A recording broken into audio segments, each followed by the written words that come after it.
from St. Louis Public Radio. This is the Politically Speaking Hour on St. Louis on the Air. I'm Jason Rosenbaum. Later in the show, we'll talk with St. Louis Public Radio's Rachel Lippmann about St. Louis Mayor Tishaura Jones' bid for re-election and what she wants to do long-term to overhaul city government. First, last week marked the end of a raucous and chaotic session of the Missouri General Assembly. And while dissension among Missouri Republicans continued to be a major storyline, perhaps the biggest development in the final days was how Missouri Democrats killed an effort to make the state constitution harder to amend. We have a lot to break down, so joining us today is Sarah Kellogg, St. Louis Public Radio's State House and Politics reporter. Sarah, welcome back to the Politically Speaking Hour on St. Louis on the Air. Hi, Jason. Good to be here.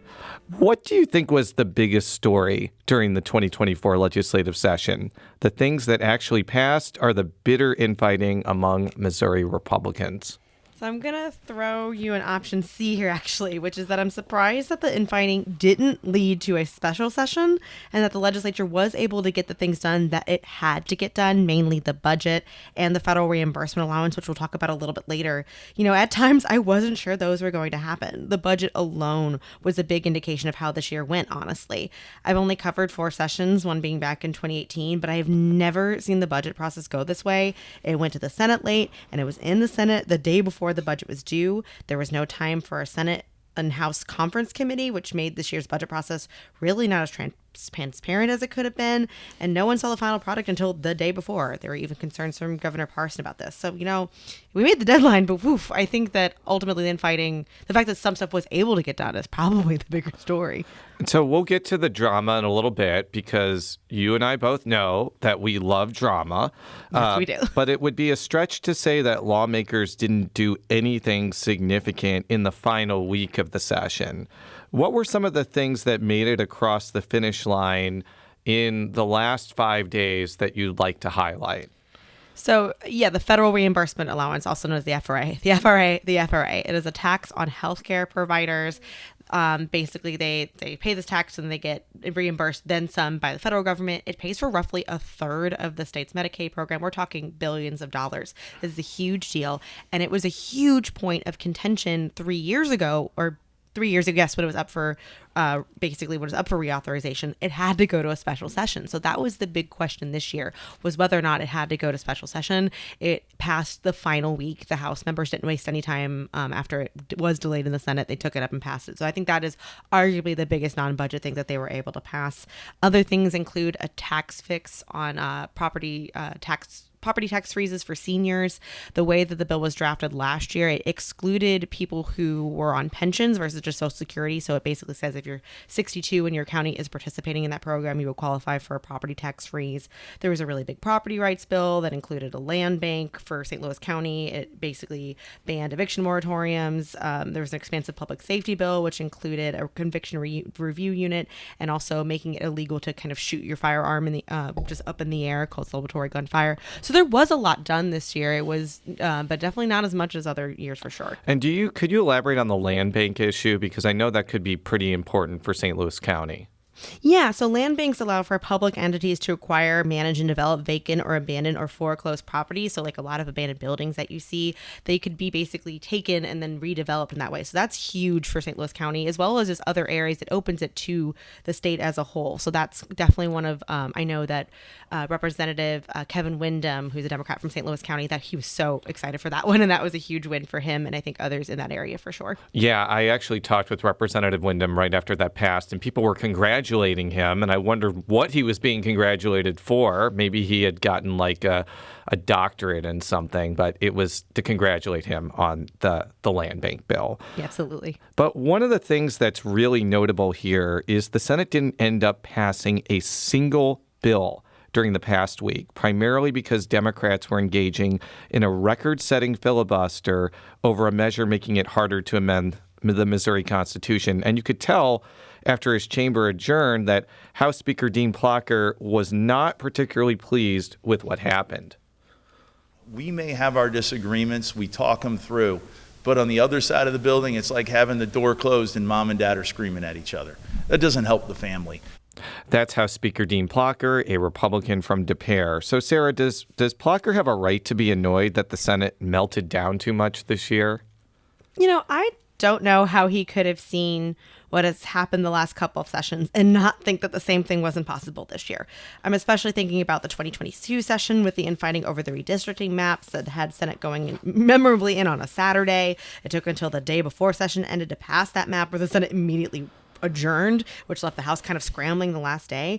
And I think any hope that the session was going to be quote unquote different this year was almost killed immediately, because it was literally within that first month, looking back on, my coverage, it was in that first month that Senate President Pro Tem Caleb Rowden stripped some members of the Freedom Caucus of their committee chairmanships and parking spots because they were holding up appointments by Governor Mike Parson and doing a lot of delays. And so I don't know what else Plocher would have thought maybe would have happened in the session. Also, I guess that's kind of my question, kind of a question back to him of how he thought it might have been different. I don't know. Maybe he wished he could wave his House Speaker magic wand and sprinkle a little House fairy dust on the Senate and make them get along. But that isn't what happened, because you mentioned the ongoing conflict between most of Senate Republicans and this renegade faction known as the Freedom Caucus. You just mentioned that it started at the beginning of the session. Why do you think it festered throughout the 5 months that the General Assembly was gavelled in? It began almost immediately because members of the Freedom Caucus did not want to wait until the last week of session to pass this resolution that we are going to talk about at length that would have made it harder to amend the state constitution. They wanted it done quickly. And, spoiler alert, what did we spend the last week on was on that. So they weren't really off base that this might have taken until the end of session. They didn't want that to happen. They wanted it done quickly. And pretty much immediately there was interruptions of businesses on the Senate floor. Like I said, there was a holdup of 25 gubernatorial appointments. That was a filibuster of over 8 hours. It led to the stripping of those committee chairmanships. And Rowden, to quote him, pretty much the beginning of the 2024 legislative session in the Senate has been nothing short of embarrassment, is what he said as he made that announcement. So, it's all kind of stemmed from that. Well, let's talk about the big showdown in the Missouri Senate. And in some respects, this showdown between the two GOP factions what came to a head the last week over the measure to raise the bar to amend the state constitution. Some Freedom Caucus members wanted to shut off a Democratic filibuster by force, but there were not enough Republicans to go along with that move. Here's Senate President Pro Tem Caleb Rowden talking about that decision. I literally am walking out of here as a guy that has basically accomplished everything I wanted to accomplish, and I did it in a way that was, respectful and collegial, and I try to do my very best to help folks that, disagreed with me on certain issues, both on my side of the aisle and the others. So you can have relationships, you can disagree respectfully, and you can understand that on most days, you're not going to get 100% of what you want. That is Senate President Pro Tem Caleb Rowden reflecting on the decision not to use a motion known as the previous question, which cuts off a filibuster in the last week of session. Sarah, what do you make of Rowden's comments there? I think that, the perception of the building between the House and the Senate is seen as the slower, more deliberative chamber. In the House, you only have 15 minutes to speak on a bill. Debate gets cut off all of the time in that previous question motion. That's not in the case for the Senate, in the Senate where a single senator can stand up and kill a bill if they feel like it. But the filibuster also forces a compromise a lot of the time. The legislature passed, I think, Rowden spoke about priorities. I think a big one for him was this really big education bill that they passed that initially started off as only an expansion of the state's tax credit scholarship program that ultimately included teacher pay raises and changing how the foundation formula, how they fund schools, is going to factor enrollment, not just attendance. And I think that, that started out as just this expansion, but it ended up with things that Senate Democrats ultimately won, so they sat down. So it's a more collaborative body. And so ending the debate, forcing a vote on an issue is really seen as the nuclear option and really sours relationships in the chamber. And maybe you can correct me, Jason, but what I think the special session, before I got to this position, there was a PQ issued, and Senate Democrats were still angry about that at the beginning of the 2022 session. Correct me if I'm wrong in that. So I think you're correct. Yeah, I think you're correct, and you're correct that when the PQ is used, it causes longer term damage to Senate relationships than just at that very moment, basically. Yeah, and so at that point, there could be a situation where, another bill happens, but because this PQ happened, previous questions in the Senate are pretty much known for just killing sessions. If they had done a PQ earlier in the year, Senate Democrats would have filibustered every single thing. And so relationships ultimately are built in that, and that's a huge betrayal of trust, which I think is why ultimately that's why it didn't happen. So let's talk about the Senate Democrats. Democratic Senate Minority Leader John Rizzo of Independence said the demise of the bid to make the Constitution harder to amend, or what supporters call IP reform, is a win not just for his party, but for Senate norms. Here is Senator Rizzo right now. I don't think that this body wanted to give certain people in that chamber a win in the throes of session after the way they were treated all year.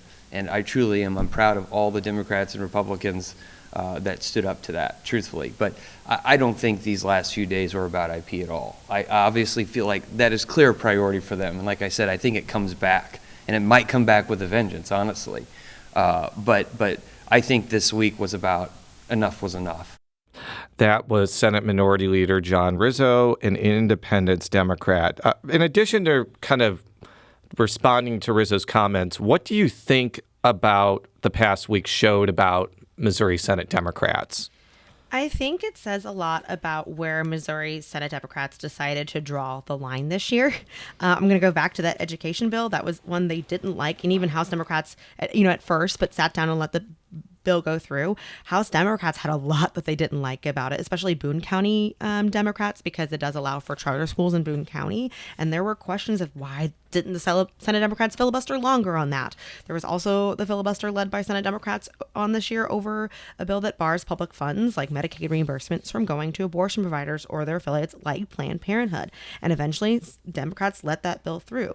And Senate Minority Leader John Rizzo has said that Republicans can pretty much put on the gas anytime they want with issues. So to me, this showed that Democrats really picked their battle in this one issue. It was either strip the other provisions off of this or it dies. And the fact that the Senate had already passed a clean version of this with just the voting threshold increase showed that, some Republican senators were already okay with that option in the first place. So I think it was really showing how Senate Democrats knew how to choose their battle in this case. And just to piggyback on what you just said, the big dispute between the Missouri House and the Missouri Senate and within the Missouri Republican caucus was whether to include those other provisions on what they call IP reform. And that includes like a ban on non-citizens from voting, which is already illegal in Missouri. Mm-hmm. And I think that the idea was that it would make it easier to pass since straight up constitutional threshold increases have failed in Arkansas and Ohio. Why do you think that there was such disagreement over that particular point of adding other provisions? I mean, I think that's what Senate Democrats called it a fair fight, and like they are okay with voting on that provision, but they didn't want anything to undermine what the original intent is of that. And I think that I think we talked about Plucker being disappointed in this and that it didn't pass, but ultimately, I just want to make it clear the House could have passed this months ago. It was sent over in the Senate without any other additional provisions, and they added that back on. So I don't think it's even quite fair to really blame one chamber here on that situation, because it could be on its way to the ballot right now if it wasn't for that language getting back on. So I think that was a big disagreement. And ultimately, I think that Republicans would have voted for that language. I think most, that additional language, but there just wasn't a path through the Senate that way. We're talking with St. Louis Public Radio's Sarah Kellogg about the 2024 legislative session, which ended on Friday. When it was clear that any effort to boost the threshold to amend the state constitution was not going to pass, GOP tensions just exploded in the Senate chamber. Here's Senator Rick Bratton of Harrisonville, the leader of the Freedom Caucus, from last Wednesday. And I know the people are listening to this online and are fed up with the Republican Party because they have no backbone. And they will have the blood of the innocent on their heads. Shame on this party. That is Senator Rick Bratton of Harrisonville, who is also the head of the Missouri Freedom Caucus. Sarah, when Bratton is talking about the blood of innocents, I think he's clearly talking about a proposed ballot item legalizing abortion in the state. How did that play into the debate over raising the constitutional amendment threshold? These two issues have been tied together since the end of last year's session, where House Speaker Dean Plocher said if abortion were to become legal, it would be because of the Senate's inaction, because that year in particular, House sent something over only for the Senate to not get far. Like the Senate did not, so that was his comments on that. And he placed the blame on them this year as well. The ballot item that would have legalized abortion was brought up, honestly, all the time this year by both parties. Sometimes Republicans would bring it up as a reason why this, I will call it IP. I know it's, this motion. I don't like calling motion it to make IP. it hard to amend the Constitution. I don't like it's going to save us some time. I don't like calling it IP reform either, but I only used it because the Senator Rizzo mentioned the term IP, but continue. Yeah, it's going to be easier to say. So they brought up, that was the reason why they brought IP needed to pass. And then, if Republicans weren't bringing it up, then Democrats were bringing it up, saying that's why Republicans wanted to pass IP. And so in case the Republicans didn't bring it up. So, no one was mentioning sports betting in this. This is the reason why I think IP was at the top of the list for pass for so many Republicans this year. And one of the reasons why Democrats wanted to kill it. What's interesting is some Republicans like Rowden were saying that the entire reason why people like Bratton were bringing it up, which is because they wanted the constitutional threshold boost to be in August, have it passed, and then the abortion initiative, which likely has enough signatures to go on in November, would have needed 5 congressional districts out of 8 to pass. But Rowden has said it's not even a sure thing that the November ballot initiatives would need that higher threshold, because there would almost be a legal fight over that. Can you kind of elaborate on that point? I mean, a little bit. I think it is a question that it just was an unknown of where the placement would be. They're playing with a lot of if variables, but I think, that is the fact that there was this possible scenario where an initiative petition would have gone on August and could have impacted November. That's obviously a better chance than it going on in November and not impacting, anything going on there. So I think that is the fact that there was this possibility was what was driving it to be done this year, just so they could have that potential of it impacting it. There's some belief, frankly, from both of Missouri's political parties that this potential November ballot item to legalize abortion could transform Missouri legislative politics. And here's Democratic House Minority Leader Crystal Quaid of Springfield talking about that possibility last week. This is something that Missourians want because they're tired of Republican overreach. They're tired of politicians in their doctor's offices telling them how to live their lives. And Republican, Democrat, or Libertarian, people don't want government telling them what to do.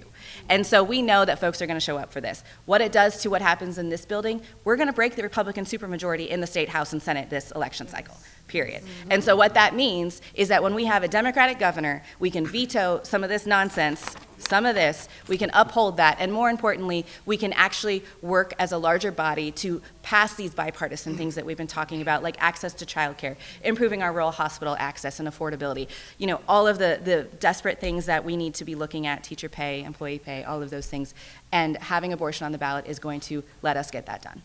That is House Minority Leader Crystal Quaid, a Democrat from Springfield and also one of 2 major candidates for governor. Sarah, what do you think about Quaid's belief that the abortion ballot initiative could change the legislature's operations? I think asking to protect the legislature is dangerous, Jason. But it is very dangerous, but I'm doing it anyways. I know. Well, so I will say I do know that the last few sessions I've covered, a talking point from Republicans a lot is, well, Missourians are sending supermajorities to Jefferson City. Therefore, they are in agreement with what we are passing. So then what happens if it's no longer a supermajority? I'm not sure what will change exactly, but I do know that that talking point will go away if Democrats do manage to make those gains and no longer be in a superminority. And correct me if I'm wrong, I believe it's only 3 seats that need to flip in the House, and Democrats, House Democrats in the Missouri legislature outperformed 2 years ago and were able to flip some seats that I don't think people saw coming. And I think in the Senate they need to flip 2. I think one of those is a guarantee with Boone County, since it is no longer Boone and Cooper County. So I think that will, and so far no one else has signed up to run except for Senate candidate Stephen Weber, and so right now it is literally his to lose. So there's a flip there. So I have to figure out where that other one is, but I don't think it's impossible, and I think it'll be really interesting to see if the tone changes at all. If so. We need to take a quick break, but when we come back, we'll answer your questions about the 2024 legislative session. Give us a call at 314-382-TALK. That's 314-382-8255. This is the Politically Speaking Hour on St. Louis on the Air.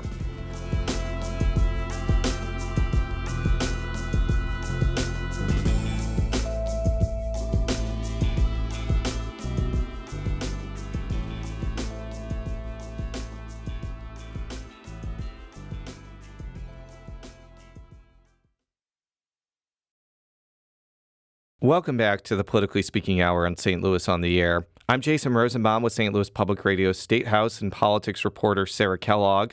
And we know that you may not follow the Missouri General Assembly's every twist and turn, so that's why St. Louis Public Radio put out a request for questions about what you want to know about the legislative session. And if you have a question or comment, give us a call at 314-382-8255. That's 382-TALK. Or send us a tweet at STL on air or an email at talk@stlpr.org. Okay, Sarah, we got plenty of good queries, including this one from Patrick McKelvey on Twitter. I have the easiest question. How many things actually passed? And I can answer that. The answer is 28 non-budget bills, which is lower than the 2022 pandemic. Sarah, what does this lack of productivity say about this session? I think you mean 2020 pandemic, but I think it says that this dysfunction pretty much ruled in the Senate this year and held up a lot of bills. But also, I want to bring up this point that I haven't talked about, which was this year there was definitely a push from Senator Mike Moon for the Senate to really cut down on what we call like big omnibus bills that contain a lot of measures. He was really advocating for bills to be single issue because he was worried that these big bills would be determined, be ruled unconstitutional. And to his credit, he pointed out to a bill that was thrown out by the state Supreme Court recently because they said it violated the Constitution for having too many subjects. So would stuff have passed anyway, even without the filibuster and the dysfunction? I don't know, because he was really hammering that point home the last couple weeks. Greetings ADM asks on Reddit, what happened to the restrictions on ranked choice voting? Did those pass? What kind of restriction also would apply to St. Louis City's approval voting method? Sarah, this passed on the last day of session. What could you tell us about that? So this did pass. I will say it's a proposed constitutional amendment from the legislature.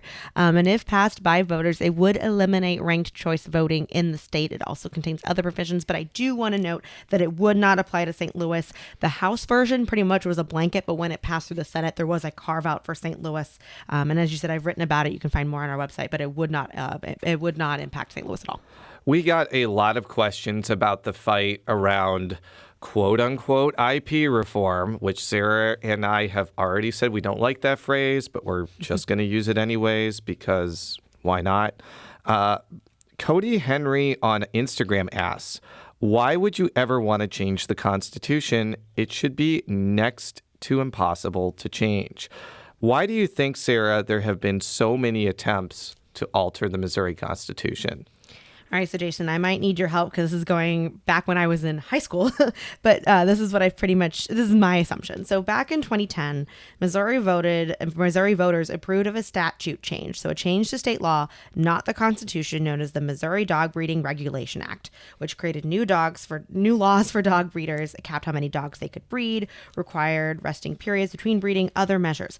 And the very next session, lawmakers went in and they passed a law that stripped out a lot of that. It pretty much made it moot. So there was anger over that. Why change the statute if the legislature is just going to turn around and change it right back? And through the initiative petition process, statute changes require 5% of voters in 6 of Missouri's 8 districts, whereas constitutional changes take 7%. And the legislature can't pass a bill to amend the Constitution. And so, that brings up, percentages and 2% more, you're going to have something that can't be retconned, basically. And I also want to bring out the point that lawmakers can propose constitutional amendments too. It's not just, citizens that are doing that. And I want to be very clear. I looked up a random year and there have been years for sure that IP has been more prevalent and citizens of doing it. But I brought up the year 2024.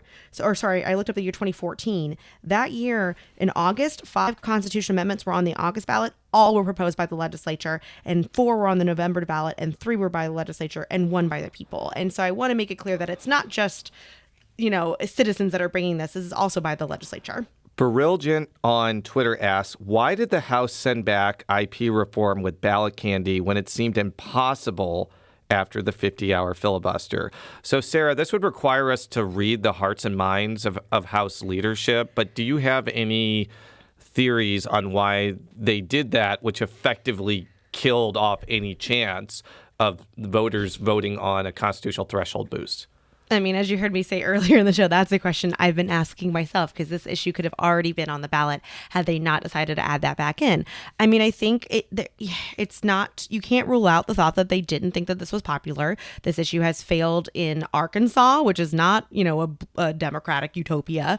It is not passed in, it failed in Ohio too, which is a little more purple, but still, these issues I think were seen as unpopular, and maybe these particular provisions would have made it more appealing. I don't know. I think that maybe they maybe wanted a more guaranteed thing. You're right. It's asking to read minds, but it is a question I have, because it could have been done. It could have been done months ago. Now, by the way, when we hear ballot candy in a question, ballot candy is the term that either detractors of the constitutional threshold boost or frankly, some of the proponents have used to describe the other provisions. And I think it's worth noting to everybody that ballot candy has been used a lot by both right-leaning groups and left-leaning groups. It's been brought up that the 2018 Clean Missouri Initiative, which everybody knew was about redistricting, state legislative redistricting, had like lobbyist gift ban and some very minor campaign finance changes, and also allowing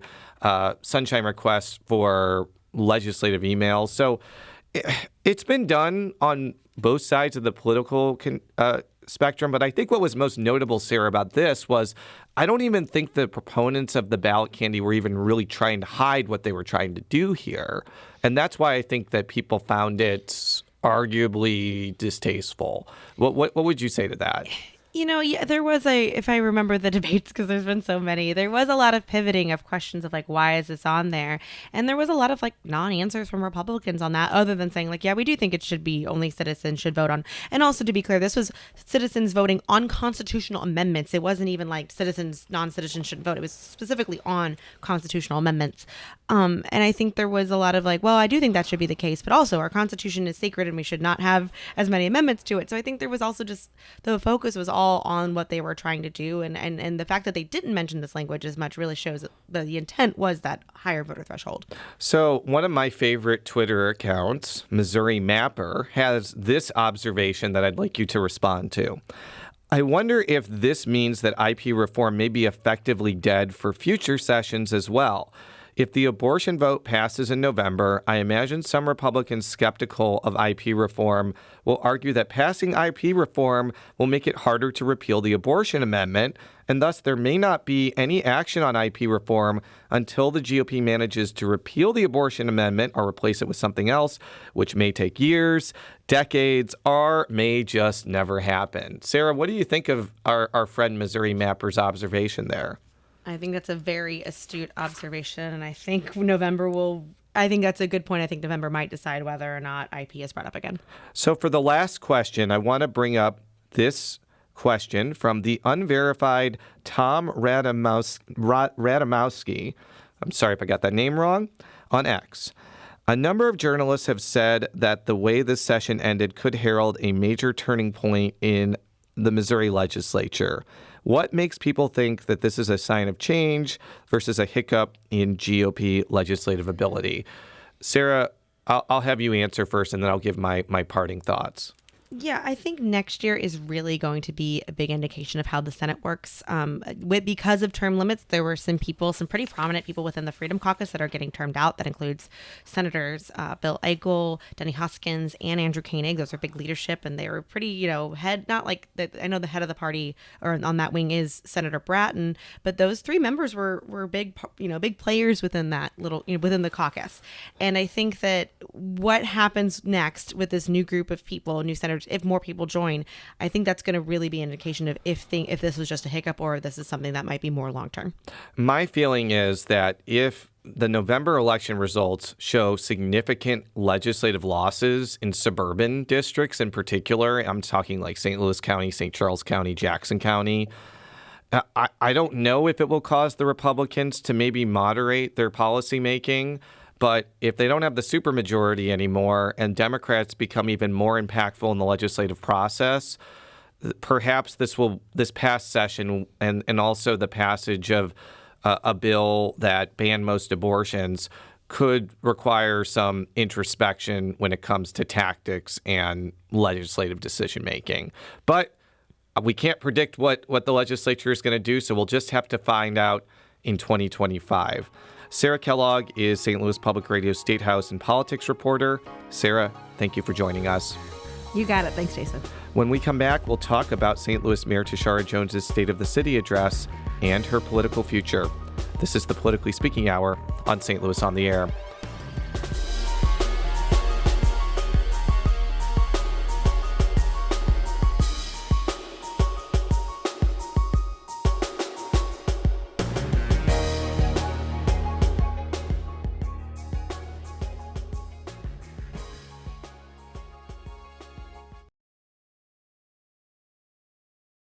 Welcome back to the Politically Speaking Hour on St. Louis on the Air. I'm Jason Rosenbaum. Last week, St. Louis Mayor Tishaura Jones delivered her State of the City address. Among other things, the Democratic official detailed what she felt were some of her accomplishments during her first term in office, including a pilot guarantee income program and investments in traffic safety infrastructure. And she also looked to a potential second-term agenda that includes the start of a major expansion of Metrolink light rail. But the big question going into Jones's reelection bid in 2025 is whether she can keep a racially diverse coalition together, especially amid some grumbling from left-of-center white voters who've backed her during her last two campaigns for mayor. Joining us now to discuss Jones's speech and reelection prospects is Rachel Lippmann, who covers city government and criminal justice for St. Louis Public Radio. Rachel, welcome to the Politically Speaking Hour on St. Louis on the Air. It's exciting to be on. It is exciting to have you. What was your biggest takeaway from Jones's State of the City address? I found it to be less of a speech setting forward an agenda and more of a speech on what her administration was able to do with the funds from the American Rescue Plan Act. That was the federal COVID relief funds. And that's fine, but it makes you wonder what next year is going to look like when all of those American Rescue Plan Act monies have been allocated and those programs are up and functioning. Is it going to be the same thing? Will she be able to find other accomplishments, other things that she's done in the year 2024 to 2025? You know, let's stay on the financial part. She talked about how a lot of the accomplishments she was done was because of the aforementioned federal money. But she also talked about the potential headwinds from Jefferson City around the earnings tax. What did she have to say about that? Well, this is one of those things where I think the dysfunction that you and Sarah so adroitly talked about in the last parts of the show ended up benefiting the city of St. Louis. There were some efforts by lawmakers to either restrict who they can collect the tax from, address some of the concerns around remote work and how the tax can be charged for employees who work for companies based in the city of St. Louis but are working remotely for those companies and don't live in the city of St. Louis. There were also proposals to eliminate it entirely. And that uncertainty, along with some other things, did lead the mayor to freeze non-essential hiring starting in late March. Because the legislature did not act, she was able to lift that freeze as of this morning. Yes, breaking news for people who haven't heard it. But there's still some uncertainty about the earnings tax with litigation around remote work. Can you talk about that? Sure. So this is one lawsuit that is over policies. There's two of them now, actually, and it's around policies in the way the city collects the tax or issues refunds. The city has always been willing to issue refunds for days that you travel, for example, and there's a lot of paperwork that you have to go through. Not everybody takes the steps to do that. But back in 2020, when people began working remotely because of the pandemic, a group of individuals in a lawsuit led by Beavis Schock sued over the fact that the city was changing its policy around awarding the refund for people who are working remotely for city-based companies. A judge did rule that those plaintiffs were eligible for the refunds. He's not yet expanded it to everybody who does remote work being eligible for the refunds. And there's now a second lawsuit filed by a law firm over similar questions about the city's policy around collecting the earnings tax. And you know, this could reemerge in the legislature next year. Of course. So we got to be watching out for that. So I think the biggest takeaway I got from listening to the speech was less about policy accomplishments or proposals, but this part where she pushed back at the perception of a city that's decaying and declining. I'm asking you, the next time you hear someone talking trash about St. Louis, you straighten your spine, look them in the eye, and tell them, you don't know what you're talking about. St. Louis is my city, and she is in the middle of a renaissance. That is, of course, St. Louis Mayor Tishaura Jones during her State of the City speech. Could Jones really claim the city is undergoing a renaissance when the population continues to decline and worries about crime and disinvestment remain constant? I think it is very difficult. You can claim anything you want. She can claim that her policies are a renaissance in a way of thinking, a new way of doing city government, a new way of addressing city problems that city government problems that cities have. But it's one thing to say that it is a renaissance. It's another thing to people to feel that it is a renaissance. And I think population decline is the biggest barrier to being able to say that. When you are continuously losing population over decades, and, we've dropped under 300,000 in the latest estimates, and there's no real end in sight, it's difficult, I think, to make that case. And one of the reoccurring problems for people that live in the city is just basic services being available. Things like trash pickup, like street paving, and of course, public safety. How can Jones's administration make sure these vital services actually continue to improve, especially when there are other local governments right next to the city which pay more and are probably less stressful? I think that is the biggest problem that this administration is struggling and will continue to struggle with, is just employment and getting people to work for the city. There are a couple of things that may make it a little bit easier for them to hire. She did announce today that the city's unveiled a new process and a new system that should make it easier for people to apply for jobs in the city. You no longer have to live in the city to work in the city of St. Louis. So that may make it easier to get people for those streets jobs, for, the summer cutting jobs, summer tree trimming jobs, forestry jobs, those kind of things.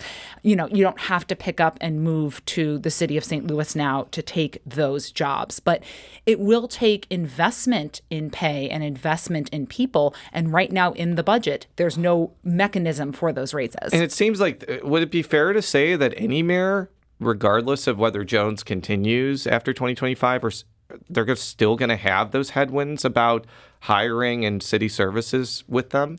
I think so, yes. I don't think this is a new problem, and I don't think it is one that is easily fixed, because in order to address some of those services, like trash pickup, street paving, etc., you have to have the people and the human infrastructure to do that. And the only way that you can get human infrastructure is to make the job worth it, whether that's with pay, whether that's with benefits. This has nothing to do with Jones being mayor. It's just a fact of the system. Now, one of the things that Jones highlighted in the speech was how the city's homicide rate is ticking downward compared to previous years. But I would say that actually continuing that momentum, and let's be clear, the homicide rate is still really high. It's just gone down. Yes, it's come down from a very, very, very high number to a slightly less high number. I want to make that clear. It didn't go from like 300 to 0. It went 300 to 0 would not be realistic. You're looking at 263 to 189, for example. A lot of people are still dying in this city. Exactly. But I think that if you want to have the homicide rate go down even more, I think a lot is going to depend on whether the city can continue to attract and maintain police officers, which is a long-standing challenge. What did Jones have to say about preventing the city's crime rate from backsliding? I think the mayor would push back on the assertion that, we're going to have police officers to do this. What she highlighted were some of the alternate public safety programs that she has developed and created using American Rescue Plan Act funding, but also general funds through the Office of Violence Prevention, keeping homicides from actually happening through some of the other investments in things like cure violence, in sending mental health clinicians out on calls, or having calls to 911 where it may be a mental health need directed away from the public safety system. And that is what she highlighted as we are going to work to address problems that are that become criminal in nature because the police get called, but may not actually be crime, and then allow the police to focus on the individuals who commit most of the crime. And she also touted the involvement now regionally with the help of the East-West Gateway Council of Governments to bring the homicide rate down. It really does seem like a regional approach to crime is going to be pretty vital here. I mean, the city of St. Louis has a pretty large police force, but some of the crime goes across borders between St. Louis and St. Louis County. Absolutely. And between St. Louis, St. Charles County, between St. Louis and the Metro East. A regional approach is really the only way, I think, to address a lot of the key issues in the city. But it goes back to my prior question. There is a workforce drain from the city to other municipalities in St. Louis County. Again, working in a St. Charles County municipality probably pays better than the city and is probably a lot easier than working in the city. And I don't know if that's a Mayor Jones problem. That's just, unless you combine every police force into one, which is not going to happen. The headwinds are get that into existence. I am speaking that into existence. We're going to have one giant police force that encompasses the entire. No, we're not.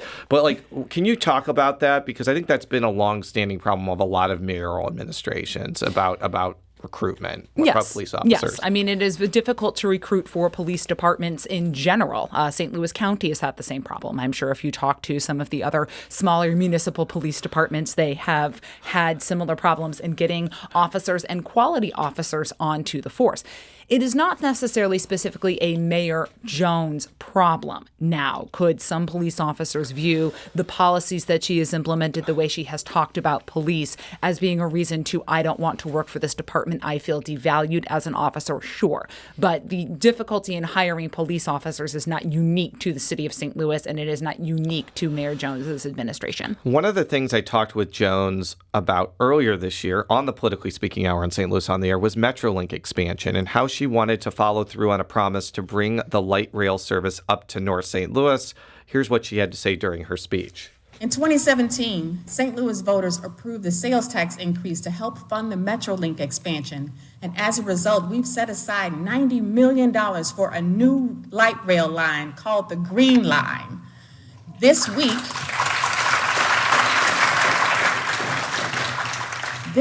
we formally began the project development phase, which we expect to finish construction in 2031. The Green Line will also connect to the red lines and the blue lines and will give St. Louisans the ability to move around the city for jobs, education, and entertainment, reducing the need for a car. That, again, is St. Louis Mayor Tishaura Jones during her State of the City address. How realistic is it for Jones or whoever is the next mayor to actually pull what she just talked off? Not really all that realistic, because the action to build Metrolink requires so many other bodies to act. So much of Metrolink is out of the hands of the mayor. It is good that we have the local sales tax that she mentioned.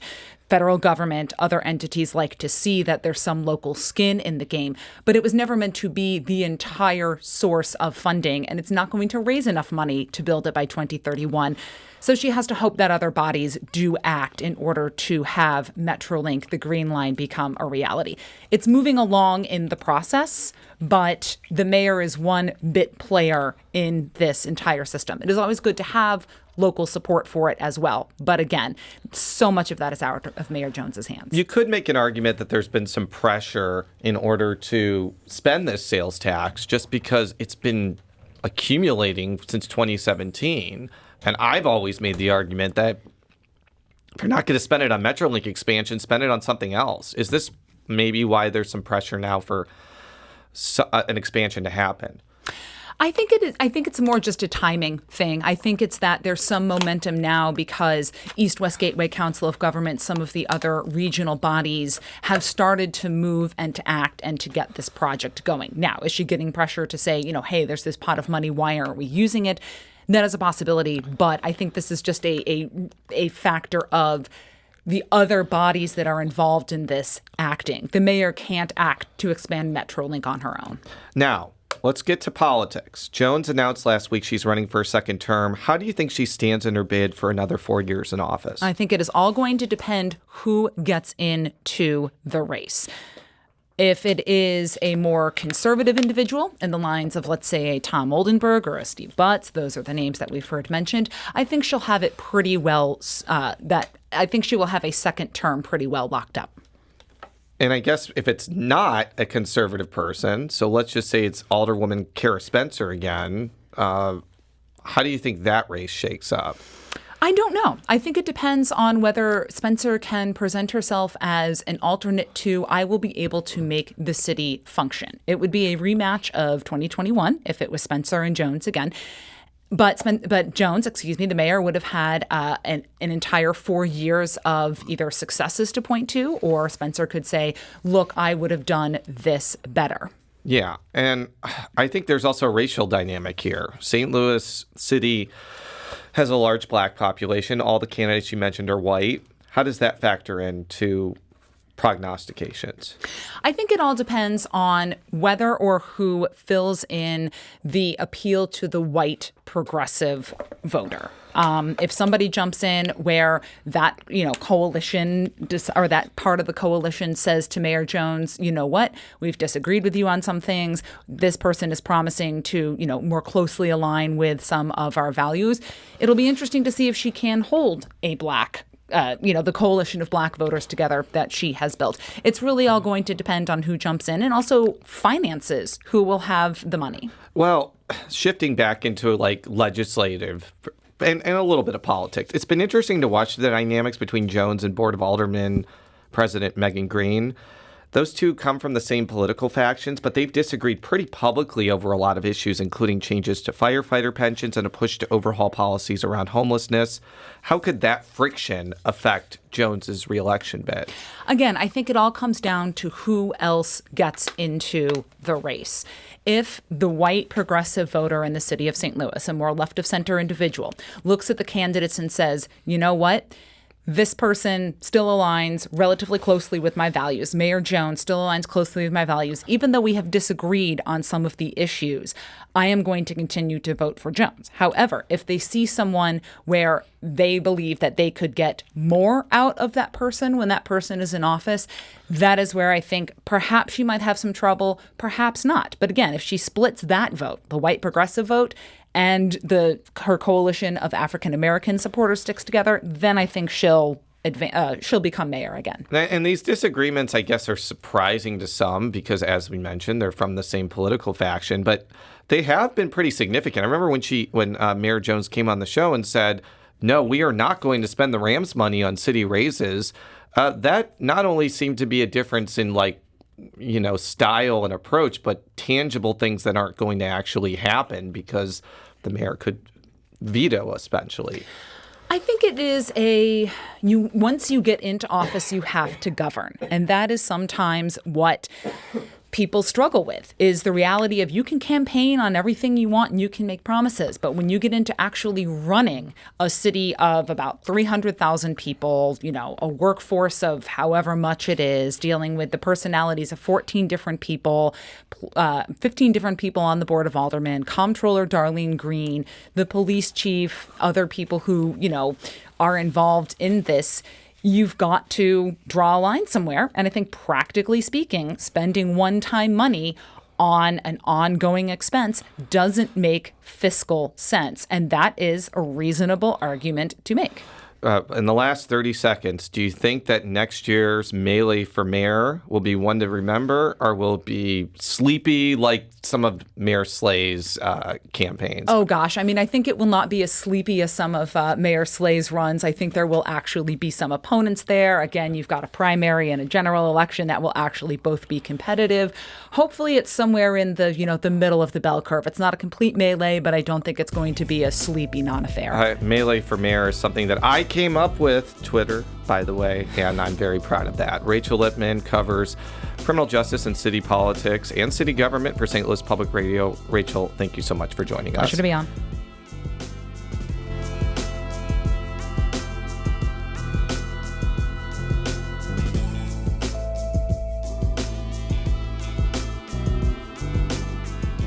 The Politically Speaking Hour on St. Louis on the Air is produced by Jason Rosenbaum, Alex Hoyer, Emily Woodbury, Danny Wysentowski, Maya Norfleet, and Elaine Cha. Audio engineering and sound design by Aaron Dorr. The politics editor is Fred Ehrlich, and our production intern is Roche Hemmings. St. Louis on the Air is a production of St. Louis Public Radio. Understanding starts here. Do you find yourself regularly listening to episodes of St. Louis on the Air? Suggest us to a friend you think might enjoy our conversations. And leave us a review and rating on Apple Podcasts on the App Store. It's the simplest way to help people discover our show. Thanks. St. Louis Public Radio is a member-supported service of the University of Missouri St. Louis.